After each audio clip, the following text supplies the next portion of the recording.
Well, good morning, everybody. I just got a text from Kathy that says everyone is frozen. So, Rhonda? Maybe we'll go right to the opening song. I will welcome everyone as the ministers welcome in Kathy's place until she's back with us. Fingers crossed that she gets back online by the time she has to do her lesson. So how about if we move right into Claire's opening song? Sounds great. Good morning, everybody. This opening song is something that was taken from a quote Mother Teresa had made about you can do no great things but small things with great love. And that's why we have a start out of with great love. And the words will be coming up. So join in, please, please, please. With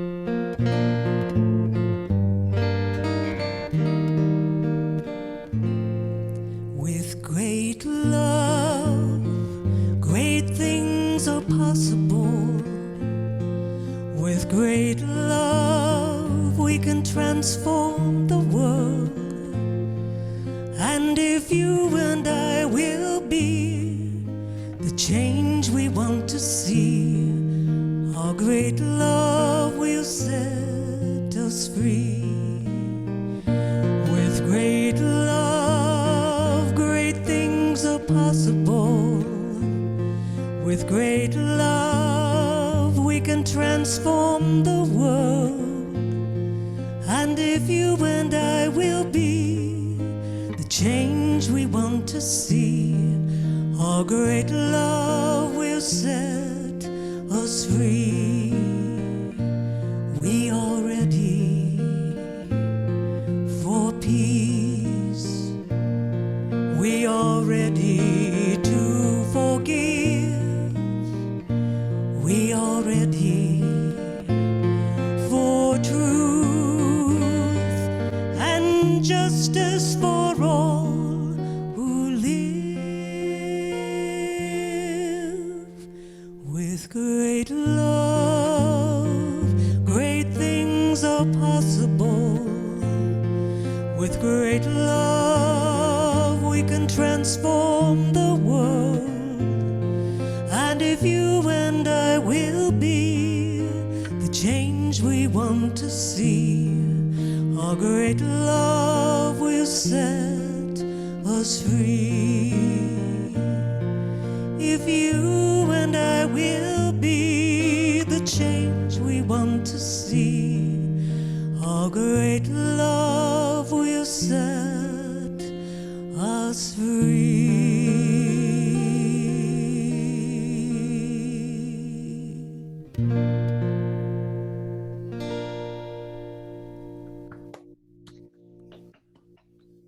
Thank you, Claire. Welcome, everybody. Everybody was frozen, so I had to leave and come back. So I'm Reverend Kathy. Happy to see all of you today. And whoever you are, wherever you are on your journey of faith, you're welcome at Unity. I know that Rhonda did a little greeting. I'm not sure how much you said, so I'll just proceed. I'm happy to be back, and I appreciate Rhonda having done the service last week and had a great trip away, other than being in the midst of a COVID scare my entire time there. But I had a great time with my grandkids and happy to be back. And now we're virtual only for this Sunday through February because of the number of COVID cases, and it seems to be everywhere one looks today.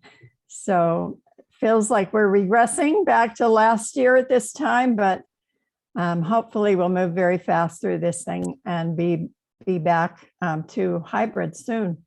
So great seeing you all and your faces all online today, though. So happy to have Chris with us as producer and Rhonda as worship assistant, and our musician today, Claire Vanderkrummert. So great to have you with us, Claire. So with that, Rhonda can go on to her greeting. I will, yes, thank you. So as Reverend Kathy said, we are virtual this week. So please take a moment just to look through all of the faces on your screen. Who is here joining you this morning? All right, wave to your friends on Zoom. There we go. We are grateful to have everyone with us this morning. As we move into our prayer time, I'm going to make some suggestions for people. It's really easy to get frustrated that we can't meet in person, but I am going to suggest that instead we find a cause to be grateful. I am feeling very grateful that I am part of a community that makes it a priority to take care of each other, that when it's not safe to get together in person, that our board says, no, we're gonna go back to virtual services. So I am feeling very grateful that we have a community that really looks out for one another.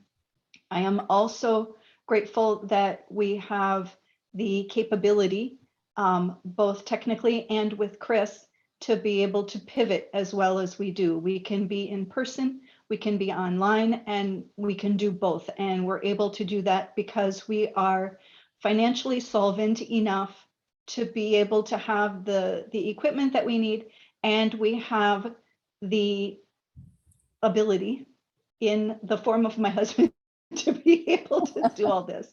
So as we are going through our prayer time, I strongly encourage you to find something to be grateful for. There are people, I know we all talk about Zoom fatigue, but there are people in the United States who don't have electricity, particularly those living on Native American reservations. So while we are complaining about Zoom fatigue, they don't have the ability to connect to anything via Zoom.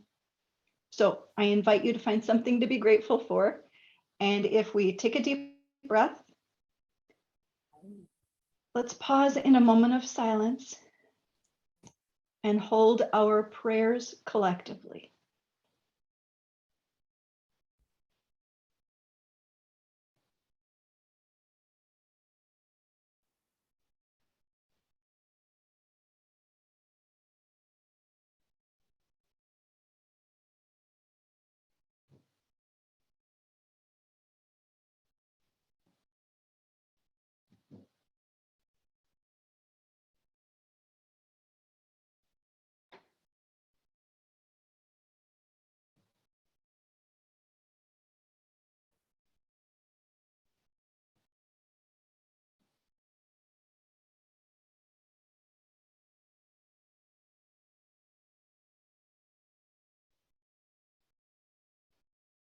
We give thanks for those things that we have now. We also give thanks in advance for those things we are manifesting now. And so it is. Amen. Continuing with that prayerful intention, we are going to share today's daily word. The word for today, Sunday, January 16, 2022, is rise. I rise in consciousness to help create a world that works for all. Throughout time, there have been people who led lives that changed the world forever. Their words and deeds provided hope and inspiration for those who would carry forth their legacies of love, growth, and evolution long after they left this life. Their most powerful contribution, however, was their ability to inspire others to express their own divine purpose. As more and more people reach their highest potential, the whole of humanity ascends. Today, I honor those who led lives of service, striving for love, truth, and justice. I take steps not just to commemorate their journeys and contributions, but to embark upon my own. I rise, grateful to contribute all I can to the growth and evolution of humankind. From Ezra 10:4, we read, "Take action, for it is your duty, and we are with you. Be strong and do it." The word for today is rise. And now Claire is going to share a meditation song with us.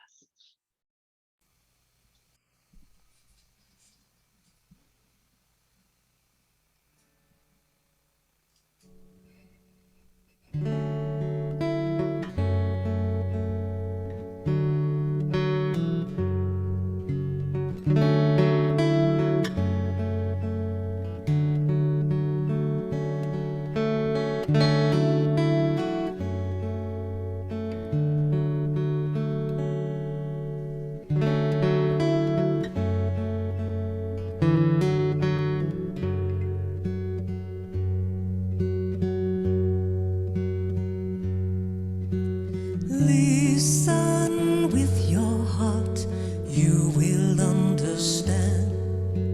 Listen with Let it break upon you like waves upon the sand. Listen with your heart, you will understand.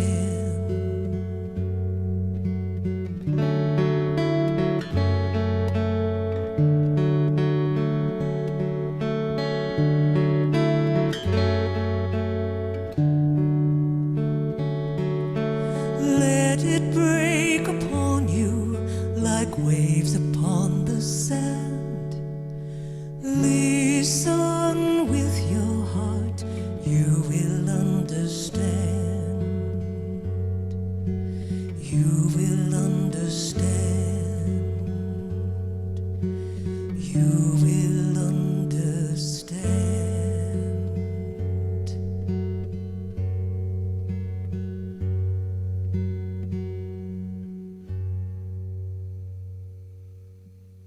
I invite you now to sit back and close your eyes for meditation. Just allow me to speak the words for you, taking them in as your own. As I say to my body, just completely relax.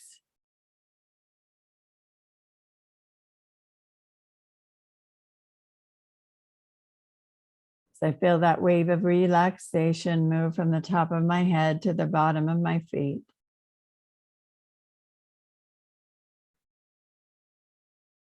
Dear God, my heart and mind are open to you. May your gentle peace fill my being. In your presence, I am the presence of peace. Inner peace is the essence of my being. My mind is calm, clear, and certain. I am comforted by your loving embrace, God.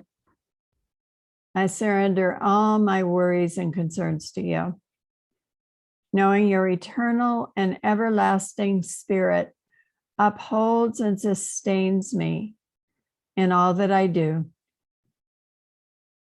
My inner peace is strengthened by our connection. I let go of struggle, strife, and challenge, and I relax into the comfort of your peaceful presence. Your divine essence calms the storms around me and leads me ever deeper into the place of perfect inner peace where our minds are joined. As I focus my mind on your peaceful presence, I release all thought and melt in the comfort and safety of your love in the silence.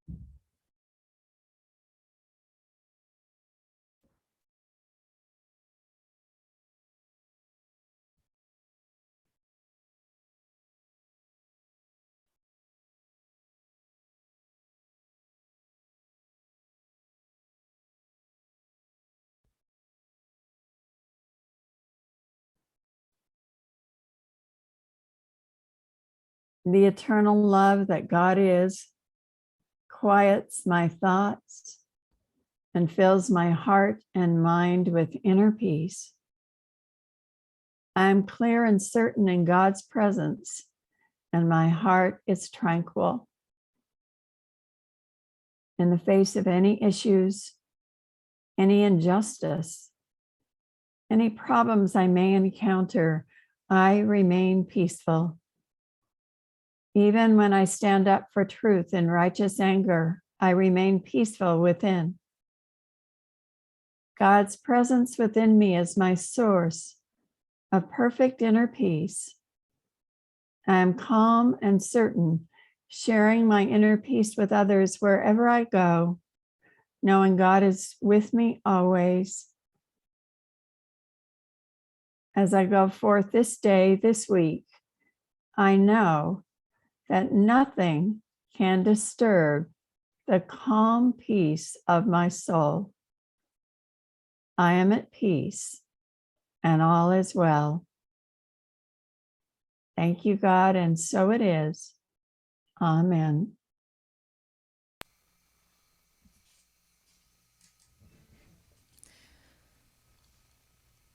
So I thought it would be kind of a good thing to start out before Kathy's talk about, since it's going to be on peace and nonviolence today, that sometimes we can feel so disabled when it comes to change. But I believe in the pebble in the pond theory, that it starts in one place and spreads.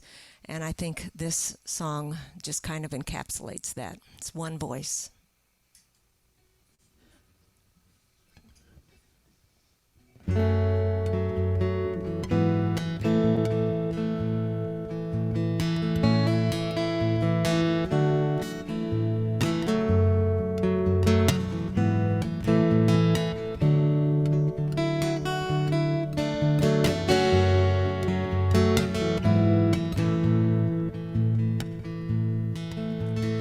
This is the sound of one voice,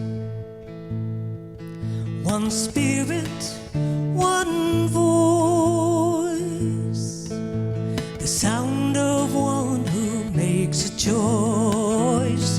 This is the sound of one voice. This is the sound of one voice. This is the sound of voices too. The sound of me singing with you, helping each other to make it through. This is the sound of voices too. This is the sound of voices too.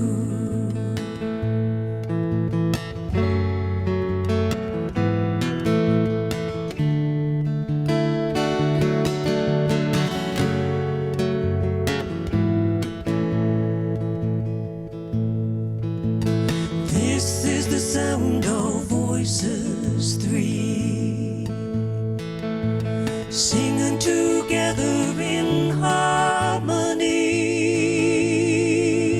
surrendering to the mystery. This is the sound of voices three. This is the sound of voices three.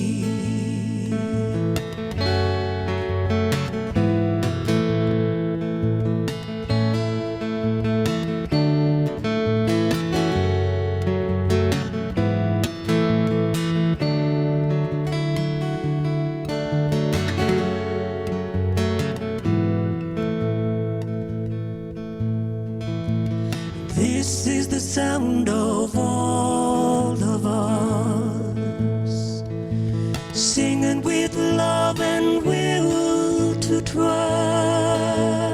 Leave the rest behind, it turns to dust. This is the sound of all of us. This is the sound of all of us.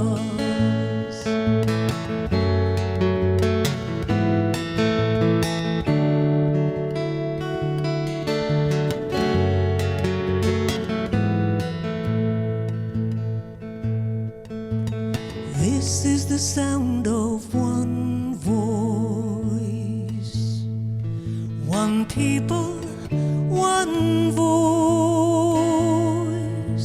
a song for every one of us. This is the sound of one voice. This is the sound of one voice.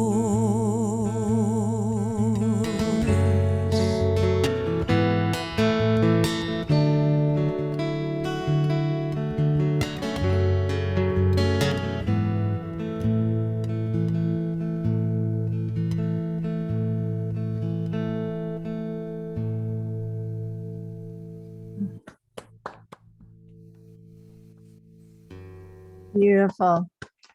I just love that song so much. Great. Thank you, Claire. Well, my lesson today is peace and nonviolence. You know, I was in California this week with my family, half my family, and my two granddaughters, 11 and a half and 8 and a half, were so much fun all week. They danced and sang for me. They entertained me. We did makeovers with makeup. We had high tea together. We painted together. Anyway, it was a great week. And they're fantastic, so creative. And also they fight a lot. They fight fairly constantly. And it's gotten worse, I think, since the 11-year-old has hit puberty.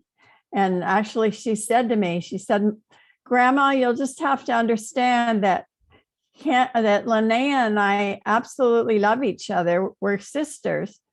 And there are times when we absolutely hate each other. And I thought, wow, that's so true. Sisters in close quarters. And I think this time of COVID has exacerbated that as well.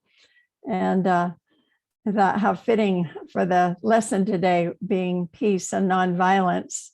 So I've been thinking about that all week. I was thinking how they could make peace, let alone all the rest of us. But reminded me of the story that the leaders of 3 religions, A, B, and C, decided to convene a meeting to come to some peace.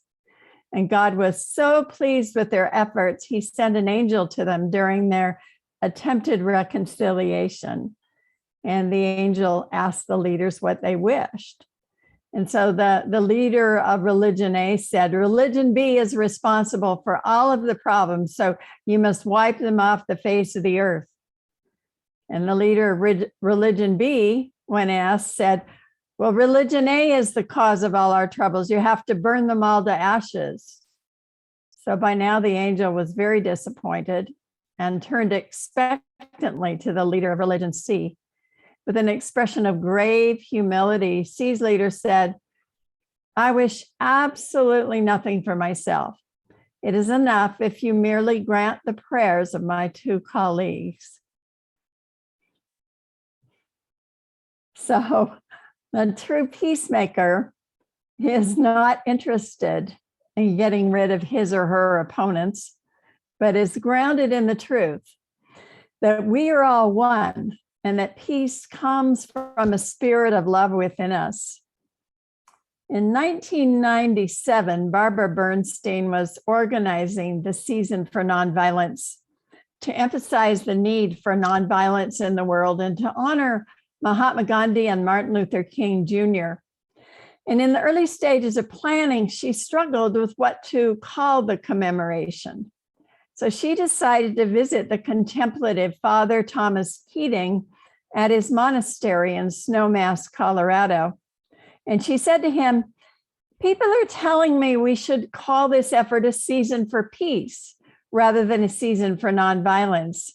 They say peace is a better word than nonviolence. It's more positive and universal. So looking at Thomas Keating, she said, what do you think? Should we call it a season for peace or a season for nonviolence? And Father Keating sat back and didn't say anything for quite a while. And finally he said, well, everyone's in favor of peace, but not everyone is in favor of nonviolence. Isn't that interesting? So the time period between the memorials of King and Gandhi has come to be known as the Season for Nonviolence. That's January 30th through April 6th. And tomorrow we honor King's birthday. It was really on January 15th. So yesterday would have been 93 years old. All of us who are familiar with the Christmas story are warmed by the words, peace on earth, goodwill toward all. But when that baby grew up, Luke's gospel says that as Jesus prepared to enter Jerusalem where he would be crucified, he wept outside the city saying, if only you knew the things that make for peace. Most everybody loves the idea of peace. No sane person would argue against it. But sometimes we're told peace is simply not practical. Some say it's often necessary to go to war to have peace. They spin elaborate arguments and produce colorful charts and maps saying, if we don't go to war, we won't have peace. On the one hand, we condemn violence, but on the other, we say there are some circumstances when violence is justified. The Dalai Lama says there's a Tibetan expression which says that an intelligent person can make anything seem plausible. At one time or another, we've all been on the receiving end of such an argument. So we've all paused and watched the results of the violence from the insurrection last year and what came before and after because of white supremacy and racism in our country. We watch with sadness and perhaps anger and feelings of helplessness. We have been moved by some of the heroism and the inspirational words. And even with the threat to our capital and to our democracy, there has been little change in the national rhetoric and behavior. The dividing lines are very clear. What will it take? Martin Luther King Jr. spoke of peacemaking in practical terms. He taught that the only road to peace is paved by lives living in nonviolence in every moment of every day. King was the greatest leader for social change of his generation. His belief was rooted first and foremost in the teachings of Jesus. And Jesus taught there is no way to peace because peace is the way, which is why he did not say, blessed are the peace lovers. Everybody loves peace, but rather he said, blessed are the peacemakers. In Matthew 5:38, he is recorded saying, you have heard that it was said, an eye for an eye and a tooth for a tooth.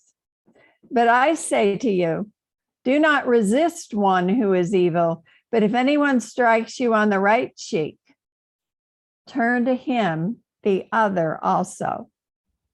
King was inspired above all by Mahatma Gandhi, whose example convinced him that it is possible to achieve victory in an unarmed struggle.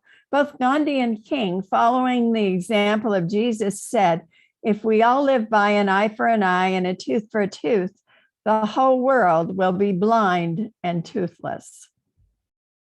King said, that Gandhi was probably the first person in history to lift the love ethic of Jesus above mere interaction between individuals to a powerful and effective social force. In Gandhi's teaching, he found the answer to a question that had long troubled him. How does one carry out social reform? I found, he said, in the nonviolent resistance philosophy of Gandhi, the only morally and practically sound method open to oppress people in their struggle for freedom. His method of nonviolent resistance was satyagraha. And Gandhi said of it, it was a term I coined because I did not like the term passive resistance. Its root meaning is holding on to truth, hence force of righteousness. He said, I've also called it love force or soul force, the mighty power of truth to be set against the evil of falsehood. You know, I have no doubt that most everyone present today here in this service would like to change the world, or at least make a difference in the world.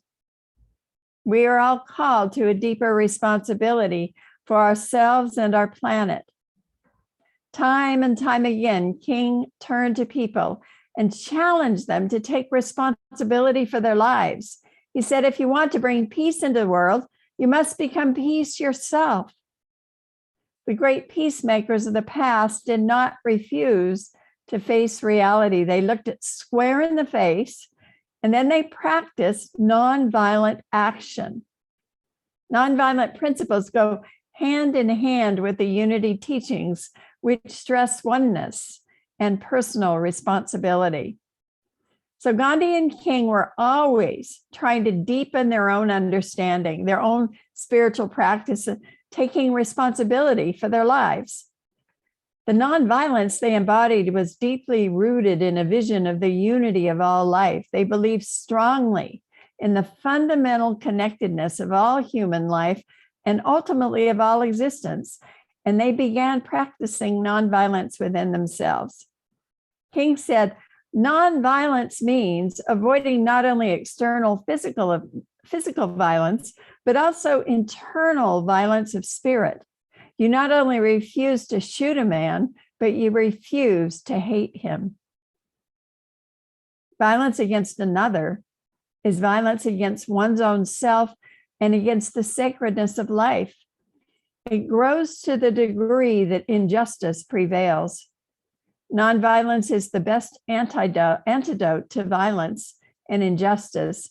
When King spoke of nonviolence, he always meant firm resistance, the persistent and determined application of peaceable power to offenses against the community. There is nothing weak or passive in it. He said nonviolence is a weapon fabricated of love. It is a sword that heals. Our nonviolent direct action program has as its objective not the creation of tensions, but the surfacing of tensions already present. Nonviolent action seeks to create constructive crisis and establish such creative tension that a community that has constantly refused to negotiate is forced to confront the issue. You know, King told of the Birmingham, Alabama protests of 1963, when white policemen refused to obey the harsh orders of the racist police chief, Bull Connor. King said, slowly, the Negroes stood up and advanced, and Connor's men fell back as though hypnotized. I saw there, he said, I felt there for the first time the pride and the power of nonviolence. That power was amplified by the television cameras showing the scene to the world. Because the Blacks were strictly nonviolent, they stirred the conscience of those who watched. It was the turning point in public attitudes toward the civil rights movement. You know, the women's suffrage movement was another example of nonviolence in action. They insisted on their rights and created a revolution in the achievement of their goals. And they never used violence to do so. They used lectures, writings, conventions, personal persuasion, letters to the editor, petitions to legislatures and the Congress, and other means of arguing their case. They never used pistols, fists, threats, or even violent language, though all of these were used against them. It took a long time, 72 years, from Seneca Falls to the first national election in which women could vote. Now, this pertains to each of us today because of Martin Luther King Day. We are called to remember and to deepen our own commitment to love and peace. King said genuine nonviolence had to be more than a practical technique. It had to be a moral commitment, it had to be a way of life. There was an excerpt from the Los Angeles Times a few years back. It read, a woman apparently frustrated by slow traffic on a freeway in Orange County, California, took out a baseball bat and began swinging at a truck on Thursday when she couldn't pass, authorities said. Then she hurled an aerosol can at the driver's door. The California Highway Patrol officer chased the driver, a 26-year-old woman from Lake Forest. He noticed her personalized license plate read Peace 26, and he asked her about it when she was apprehended. He said, she told me she got it because she thought there was so much violence going on in today's society. You know, how many hostile thoughts do we have in a day? Finding peace within begins by learning to transform our thoughts, words, and actions in the checkout line, while driving down the road, at work, at the dinner table, watching the news, wherever we are, wherever we go, 24/7, 365 days. Any thought that crosses the mind, if when expressed or acted out, would bring injury to another, is a violent thought. So we can pause and declare, this thought is powerless. I choose love and peace. And we can remember our divine and appropriate anger. Jesus raged against the moneylenders in the temple, and Gandhi and Martin Luther King Jr. were never passive, but were fueled by righteous anger. We too can stand up against injustice in our own ways. In contrast to the baseball bat story, there's a powerful example of nonviolent action in a story called The Garden. Carl was a quiet man. He could always be counted on for an engaging smile and a firm handshake. He walked with a limp caused from an old bullet wound he had received during the war. One spring day, a few years after his wife died, Carl read that volunteers were needed to tend the small garden behind the minister's residence. In his typical unassuming manner, he signed up and began what was to be a 15-year job of caretaking the various flowers and vegetables in the garden. One summer evening, well into Carl's 87th year, he looked up from his task of watering and was met with the stares of 3 gang members. Oblivious to their intimidation, he asked, "Would you like a drink from the hose?" "Sure, old man," said the tallest and meanest looking one. As Carl held out the hose, 2 of the young thugs grabbed his arm and threw him to the ground. The third grabbed the hose. As water went into the air, the men took Carl's retirement watch and his wallet. He lay on his bad leg as the assailants fled. He tried to get up himself, but that old bullet wound hurt more than ever. Glancing out the window, the minister saw Carl and ran to his aid, asking if he was all right. Carl wiped his brow and sighed. "Just some punk kids. I hope they'll wise up someday." He retrieved the hose and continued his work in wet clothes. When the minister asked what he was doing, he said, "I've got to finish my watering." Well, a few weeks later, the gang members returned. Their efforts to browbeat him went unheeded, and Carl again offered the hose for a sip. But instead of robbing him this time, they just wrenched the hose from his hand and soaked him to the bone. Then they escaped down the alley, mocking the elderly victim. Carl mopped his face and stood in the sun. Then he picked up the hose and continued to water his garden. Summer faded into fall, and one afternoon, the tallest and meanest looking gang member approached Carl from behind and caught Carl off guard. He lost his step and fell into some evergreen branches. Expecting another attack, he was surprised when the young man said, "Don't worry, old man. I'm not going to hurt you this time." He reached into his pocket and handed a small sack to Carl. "What's this?" Carl asked. The young man said, "It's your stuff, even the money in the wallet." Carl said, "I don't understand. Why are you helping me now?" "You taught me something, old man," the young man went on. "I was running with that gang and hurting people. We robbed you because we were old. You were old and we knew we could get by you. But instead of yelling and fighting back, you gave us the hose to drink from. You didn't hate us for hating you. You kept showing love against our hate. I couldn't sleep after we stole your stuff, so here it is back. It's my way of saying thanks for straightening me out." Without another word, he turned and headed back down the alley. Carl put his retirement watch back on and his wallet in his pocket. He didn't make it to the following spring. He died on a cold day near Christmas.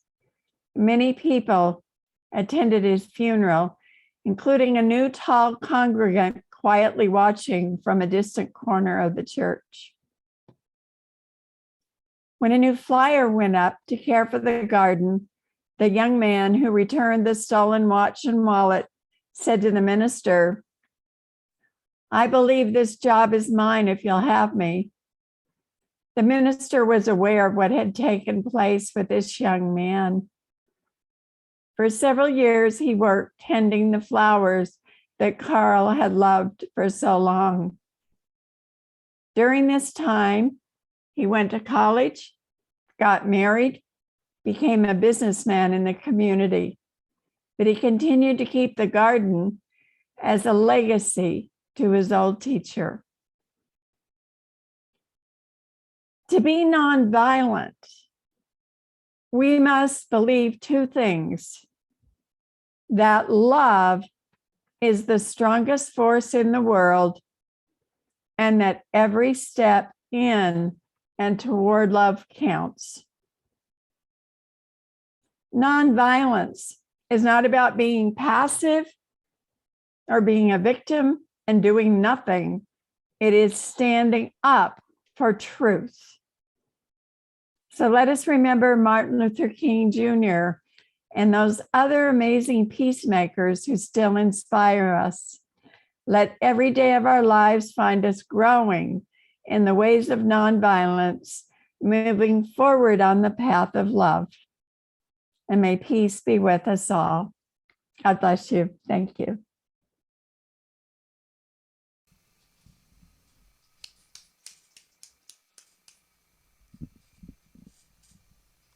Thank you, Kathy.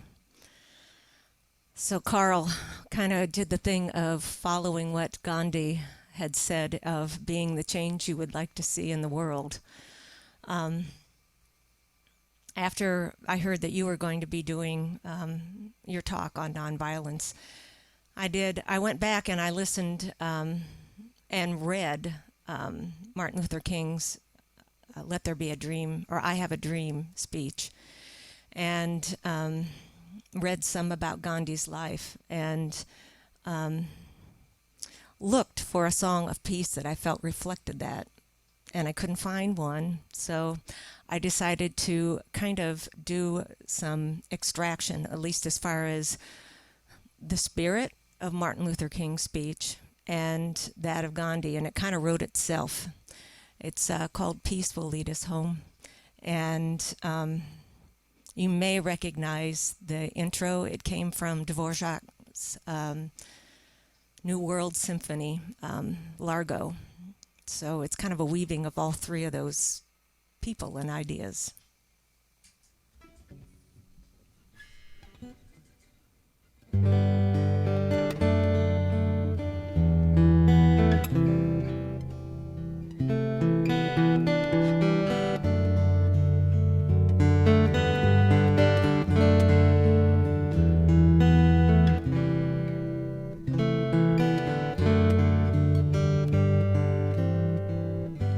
I have a dream.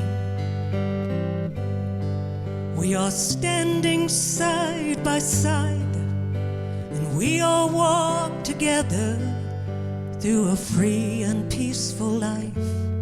I have a dream. Peace will lead us home, and we will wake to see a new and brilliant dawn.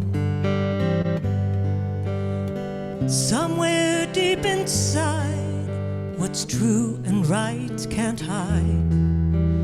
This is why we all journey on.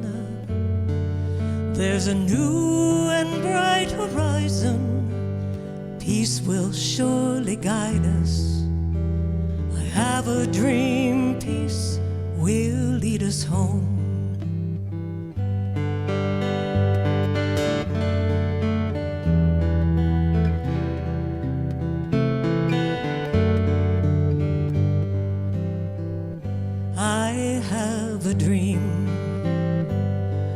We are standing hand in hand, and we all walk together through a free and peaceful land. I have a dream.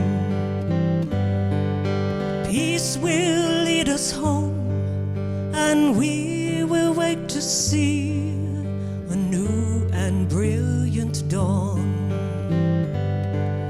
And peace will be our guide. Let peace grow deep and wide.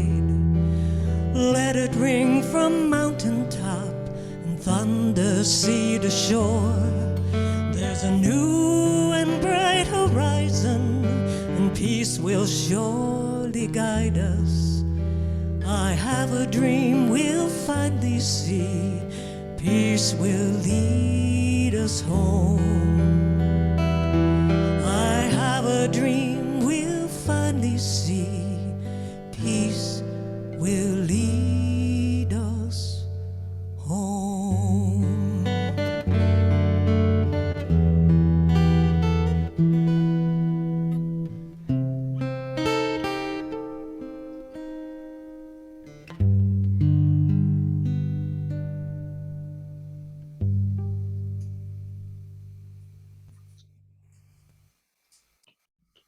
Thank you, Claire, for your music. It's so nice to have the accompaniment with the service. Wanda and I did the 12th Power service last week, and we weren't sure if Chris was going to be able to join us or not, so I didn't have any music in there, and it felt quite empty. So the contrast is striking. So thank you so much for that. We are now going to bless our offering. So whatever offering you are leaving this morning, I'm going to ask you to either hold that in your hand, don't forget about the energy there, or hold it in your heart, bring it to mind. And if you would please say the blessing of the offering with me. Divine love flowing through me now blesses and multiplies all that I am, all that I have, all that I give, and all that I receive. And I am grateful. The QR code is listed on your screen there. So we invite you in this virtual world that we are in to go to the church's website and make your donation there, or you can send a check through the mail. So we are grateful for that. Thank you. Thank you. And now Claire has an offering song for us, I think.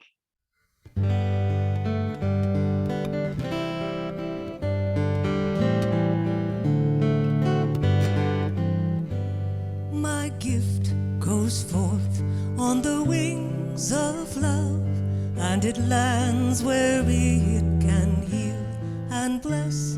It returns to me, multiplied 1,000-fold, as the universe says yes, yes, as the universe says yes.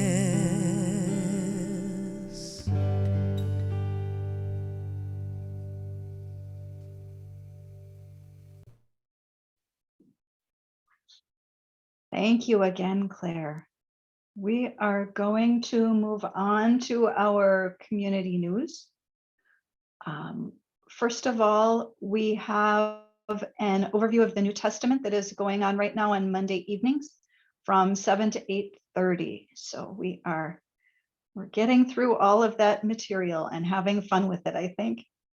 Also, Carl's Shamanism on the Threshold series is happening on Tuesday evenings.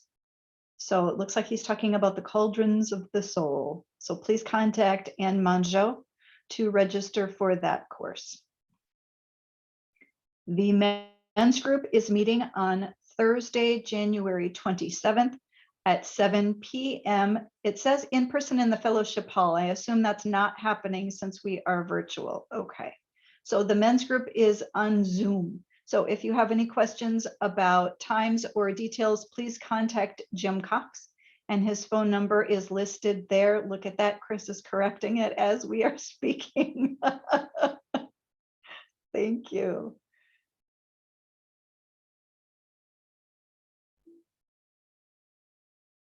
I think there's another slide there.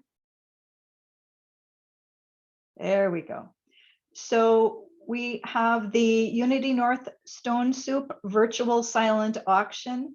We are preparing for that now. Hopefully you are thinking about some things you'd like to donate. Is Wanda here? Wanda, do you want to say any more about that? I know Chris is going to pull up the website, but Wanda, did you want to check in here? Just to say that the donations are coming in. Thank you very much. And Chris is going to help us take a little sneak peek of what's in there so you can see all the fun stuff that's coming. Oh, there it Awesome. is. Thank you. So this is what the website will look like when it's live, that you'll be able to go in and bid on things, and you can see the things that are in there already. We got fun things, got some awesome note cards, some babysitting, cookies, gift certificates to a bookstore, homemade goodies, all kinds of creative things. So keep Very them nice. coming. Yes. And auction donations are being accepted until which date, Wanda? January 31st. Okay, so that's our new extended deadline. Yes. Oh my goodness, look at all that stuff. Awesome. So are people able to go on the website and look at that, or will they not be able to see anything until the 31st? Until after the 31st, or when it goes live. I may be able to put it out a few days early before we start bidding on the 7th. But I have to find out how I can let people see it, but not bid. Right. So stay tuned. Awesome. Yes, stay tuned for more details. Thank you. Thank you for putting that together. All right. Next, we have a grief class with Reverend Kathy coming up on Wednesday evenings, beginning February 9th and going through March 16th. So that continues for 6 weeks. And you are welcome to go to the website to register for that course. Normally, we would have had an announcement here about Family Table, but with the surge in COVID cases, Family Table will be suspended until March. So we will revisit this after January and February and see where we're at. So no Family Table meal right now. And our prayer chaplain this morning is Gretchen Hansen. I think Chris can put her number in the chat for us. And I saw Gretchen on here. So Gretchen, can you wave so everybody can see where you are? There we go. So there's Gretchen. So please contact her if you would like prayer support.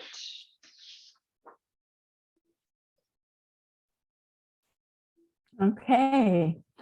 Well, I just want to thank everybody today. Thank you all for being here. Thank you, Chris, for your help as always, and for Rhonda as a wonderful worship assistant. And special thank you to Claire for beautiful music today. I loved the song you wrote. Fantastic. Let's give her a big hand.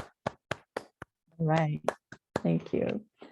And please join me in the prayer for protection. Together, the light of God surrounds us. I am the light of God. The love of God enfolds us. I am the love of God. The power of God protects us. I am the power of God. The presence of God watches over us. I am the presence of God. Wherever we are, God is, and all is well. And now we'll join together in our peace song, followed by social time.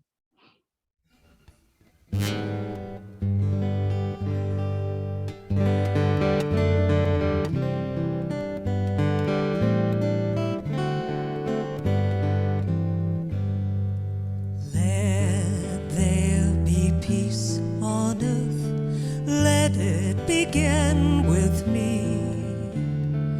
Let there be peace on earth, peace that was meant to be, with God as our creator, family all are we.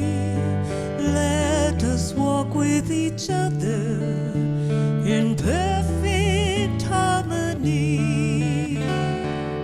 Let peace begin with me. Let this be the moment now.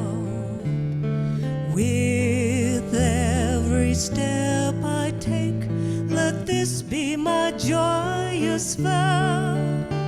To take each moment and live each moment in peace eternally.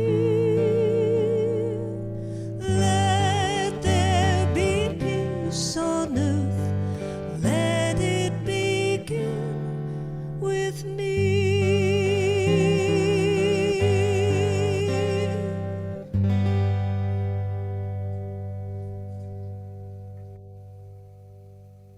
Beautiful. Thank you. And please stay around for social time.